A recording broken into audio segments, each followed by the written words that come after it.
नमस्कार मंडळी. महाराष्ट्र शासनाच्या वतीने पुण्यश्लोक अहिल्यादेवी होळकर यांच्या नावाने कर्जमुक्ती योजना लागू केली. माननीय मुख्यमंत्री देवेंद्रजी फडणवीस साहेब यांनी सर्व शेतकऱ्यांसाठी विना-अट सरसकट 2 लाखाची कर्जमाफी जाहीर केली. त्याप्रमाणे प्रत्येक गावोगावी कर्जमाफीच्या याद्या प्रसिद्ध होऊ लागल्या. या याद्यामध्ये शेतकऱ्याचे असणारे बँकेचे कर्ज आणि त्या याद्यामध्ये असणारी रक्कम यामध्ये मोठी तफावत आढळून येऊ लागली आणि या तफावतीमुळे आपले सरसकट 2 लाखापर्यंतचे कर्ज माफ होते की नाही हा संभ्रम शेतकऱ्यामध्ये निर्माण झाला. याबाबत काही शेतकऱ्यांनी बँकेमध्ये जाऊन चौकशी केली तर बँकेच्या वतीने शेतकऱ्यांना असे सांगण्यात आले की तुमची जी याद्यामध्ये दिसणारी जी रक्कम आणि बँकेमध्ये जी असणारी तुमची कर्जाची रक्कम यामध्ये जी तफावत आहे त्यावरील रक्कम ही बँक भरणार असून तुम्ही KYC करून घ्या, म्हणजे अंगठा लावून तुम्ही KYC करा असे सांगण्यात येत आहे. परंतु बँक ज्यावेळेस वरील रक्कम भरते त्यावेळेस ती रक्कम OTS मध्ये भरण्यात येते असे कळवण्यात येत आहे.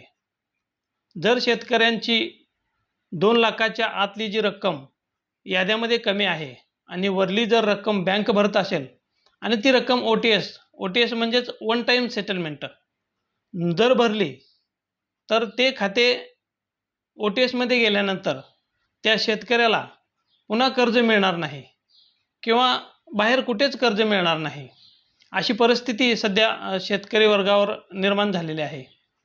तर शेतकरी वर्गामध्ये जे संभ्रम आहे तो प्रशासनाने जाहीर करावा. बँकांना तसे निर्देश द्यावे की याद्यातील रक्कम जरी कमी असली आणि संपूर्ण 2 लाखापर्यंतची कर्जमाफी असून वरली जी काय रक्कम असेल जर ती बँक भरत असेल तर ती OTS मध्ये नाही असं बँकेने शेतकऱ्याला लेखी द्यावं किंवा तसं सरकारकडून लेखी घ्यावं, म्हणजे शेतकऱ्यांचा संभ्रम दूर होईल. कृषी मंत्री साहेब यांनी सांगितले आहे की जो काही याद्यामध्ये घोळ आहे तो व्यवस्थित केला जाईल आणि शेतकऱ्याला संपूर्ण कर्जमाफी दिली जाईल. परंतु जो OTS हा शब्द त्या ठिकाणी येत आहे त्याचा जो संभ्रम शेतकऱ्यामध्ये निर्माण झालेला आहे तो प्रथम दूर करावा, म्हणजे शेतकऱ्याला संपूर्ण कर्जमाफी मिळेल. आणि जर एकदा KYC केली आणि वरची रक्कम बँकेने भरली आणि जर तो शेतकरी OTS मध्ये गेला त्याला परत कर्ज कुठेच नाही मिळाले किंवा त्याच बँकेत कर्ज नाही दिलं तर तो शेतकरी अडचणीत सापडू शकतो. यासाठी प्रशासनाने सर्व शेतकऱ्यांना बँकांना सहकार्य करावं आणि जे काय OTSचा जो संभ्रम निर्माण झालेला आहे तो संभ्रम बँकांना सांगून शेतकऱ्यापर्यंत पोहोचवावा आणि तसे काही होणार नाही. जरी तुमची रक्कम कमी असली आणि वरची रक्कम बँक भरून तुम्हाला 2 लाखाच्या आत सरसकट कर्जमाफी होऊन तुम्ही OTS मध्ये जाणार नाही असे बँकेने शेतकऱ्यांना सांगावं किंवा बँकेनं सरकारनं सांगावं आणि पुन्हा बँकेने शेतकऱ्यांना सांगावं, म्हणजे शेतकऱ्यांचा संभ्रम दूर होईल. तर कृषी मंत्री साहेब काय म्हणतायत ते पाहूयात. पुण्यश्लोक अहिल्यादेवी होळकरांच्या नावाने जी कर्जमाफी योजना आपण सगळ्या शासनाने आपल्याला जाहीर केली होती आणि साधारणतः आज तुम्हाला माहिती आहे की 16,96,000 खात्यांना आपण त्याची यादी ही आपल्याकडे लागलेली आहे. त्यांना आपण विशिष्ट क्रमांक पण आपण दिलेला आहे.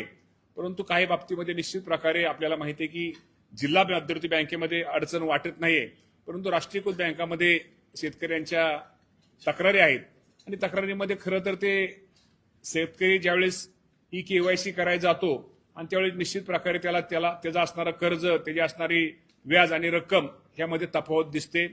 परंतु मी आपल्या माध्यमातून माझ्या शेतकरी बांधवांना सांगू इच्छितो की आपल्याला माहिती आहे की सरकारने जो आपल्याला हेअरकट, म्हणजे आपल्याला माहिती आहे की जो आपल्या राष्ट्रीयकृत बँका आणि राज्य शासन यांच्यामध्ये जे चर्चा आणि समझोता त्यांची जी मीटिंग झाली आणि त्या मीटिंगमध्ये ठरल्याप्रमाणे जरी एखाद्या शेतकऱ्याची रक्कम आज जरी त्याला रक्कम शासनाची जी कर्जमाफी रक्कम कमी दिसत असली तर मी आपल्या माध्यमातून शेतकरी बांधवांना एकच सांगतो, ज्या शेतकऱ्याची थकबाकी ही 2 लाखाच्या आत आहे त्या सर्व शेतकऱ्यांची कर्जमाफी ही केली जाणार आहे.